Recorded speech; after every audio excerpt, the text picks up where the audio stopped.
I'll play a little drinking game here. I've got my kombucha. Never have I ever, but we're making it baseball, so it's never have I tinkered to evers. Gotcha. If you've done it, you got to take a drink, and I also want to hear the story. Never have I ever used a foreign substance on a ball during a game. I mean, how foreign are we talking?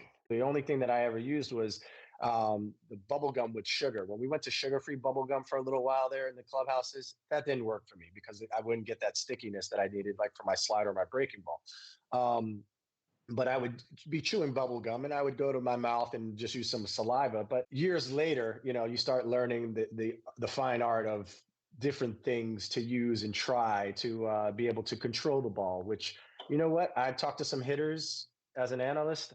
Hitters would prefer that you have a feel for the ball and you know where the ball's going rather than the ball slipping and doing damage to them or another hitter. I was an angel on the mound. No sticky stuff. Oh, you're so full of it.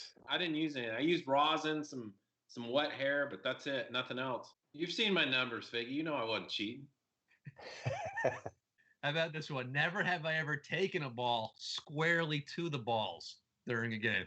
I wore a cup, so I'm going to say I never did that, but I had some pretty ugly-looking tattoos all across my body. I took one off the side of the head in AAA. Todd Helton fractured my wrist at my last start of spring training one year. I actually pitched the whole first month of the season with a fractured wrist. I just taped it up. So, yeah, I took some bad ones, but never in the nuts. I saw that early on in my career. I was in A-ball down in Kingsport, Tennessee, and Carlos Lee was playing for the White Sox. We're playing against Bristol. And the first two starters of the series, he knocked them both out the game by hitting them back in the cup. One guy, he split his cup in half. It was a one-hopper that split his cup in half.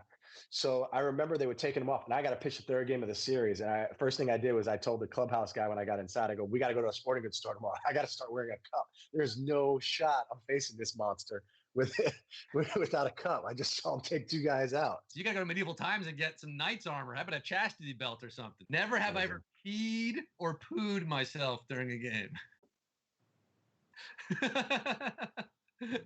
We're both drinking in that one.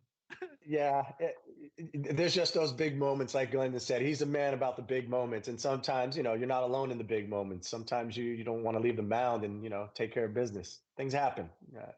A bacon strip never hurt anybody.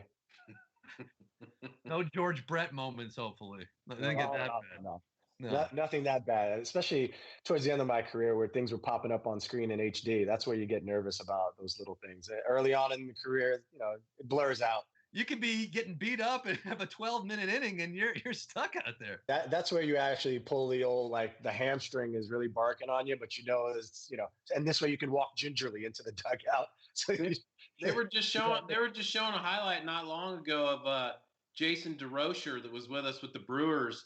I love Jason DeRocher. He threw a pitch, and after the pitch was over, this is in Milwaukee. He ran straight off the field down the tunnel, and nobody knew what was going on. And I think it was because his jock broke or something. And at the time, we thought he either hurt himself or he shit himself or whatever.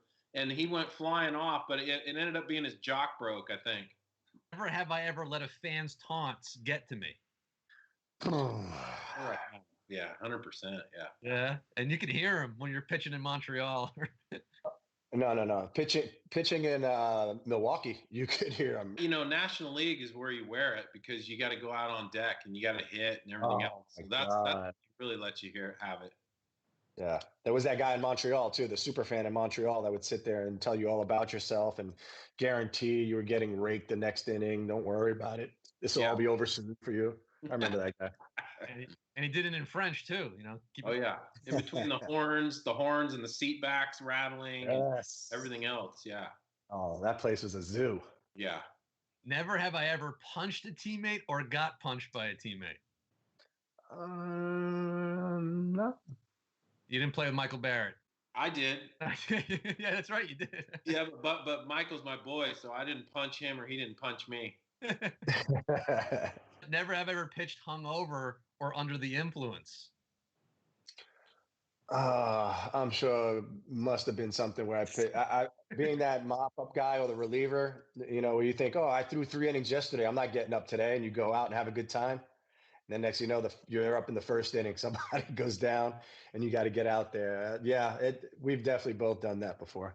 I pitched hungover twice, Scott. I'll give you the Cliff Notes versions of both those stories. Yeah. The first time was the Sunday night ESPN game, Mets versus Yankees. I had already pitched, and it was the last game before the All-Star break, and I walked into the clubhouse, and Rick Reed was sitting on the trainer's table and couldn't move his neck. I was out the night before having dinner, drinking wine. My All-Star break started. Greatest day ever, right? I'm going to go hang out and watch the Sunday night game. Well, I walked in, and Bobby V said, "Can you pitch tonight?" And I pitched, and I actually did pretty good. I think I made it into the sixth. And the second story is after I got my 10 years in the big leagues in Colorado, we had this huge party, and I went out with all the guys, and our coaches went and everything else. And sure enough, like Figgy was saying, the next day, Franklin Morales goes out and lays an egg like in the first or the second. And I come running in, and I'm hungover, and Hurdle hands me the ball and goes, "Somehow I knew you'd be in there today." Yeah, it always finds you, right? Yeah, always find you. Well, we hear these stories. Dallas Braden just admitted that he was hungover when he pitched his perfect game 10 years ago. David Wells, of course, famous Doc Ellis on acid. You don't think. That's the day that you don't try harder. You don't think more. You just go out there and you perform. And it seems so simple, right? But most of these guys will tell you, "Oh, I felt like shit. I warmed up terrible. I had nothing in the bullpen." You hear it every single time. And then what happens? They have the game of their life. Why? Because all that pressure was off of them of trying to be perfect. We strive for perfection. And we try to hone in because if we're not perfect, we know something bad is going to happen. On those days, you kind of just go out there with that, whatever happens kind of attitude. And those wind up being your best outings or your best starts. Now, do you have the audacity to try it again next week? No, of course not. But that's what I really think it is that those once in a blue moon things that happen where you don't think it's going to happen. You don't think you're going to be up that day or you go out and you say, "Hey, tomorrow's the last game before the break or whatever. I'm going to go out." And that's when usually you get called upon as something good comes out of it. And hey, good things happen to good people. That's what I say. That's right.